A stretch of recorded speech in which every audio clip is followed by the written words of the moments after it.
ప్రభా, ఈ రాత్రి కాలంలోనైనా ఎంతమంది అయితే నాయన చెరసాల్లో మగ్గిపోతూ ఉన్నారో తండ్రి, బంధకములతో కట్టబడి సంఖ్యలతో బంధించబడి ఎవరైతే ఉన్నారో అటువంటి వారందరూ నాయన విడిపించబడినట్లుగా ప్రభా వారి కృప దయచేయండి తండ్రి.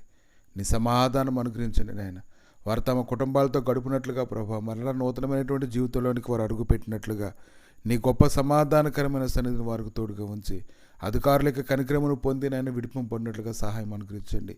యోబు గ్రంథం 8వ అధ్యాయం 22 రీతిగా అయితే ఇంకను ఆయన నీకు నోటి నిండా నవ్వు కలుగు చేయును, ప్రహర్షముతో నీ పదవులను నింపును అనేటువంటి మాట వారి జీవితంలో నెరవేర్చబడినట్లుగా సహాయం దయచేయండి తండ్రి.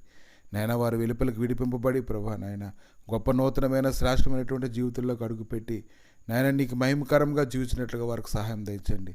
వారు వారి కుటుంబాలతో కలిసి ప్రభా నాయన నీ సన్నిధిని వెంబడించడానికి సహాయం దయచేయమని, ఎంత వేదన అనుభవించారో దానికి రెట్టింపు సంతోషం కలుగు చేయమని యేసు నామములు అడుగుచున్నాము తండ్రి.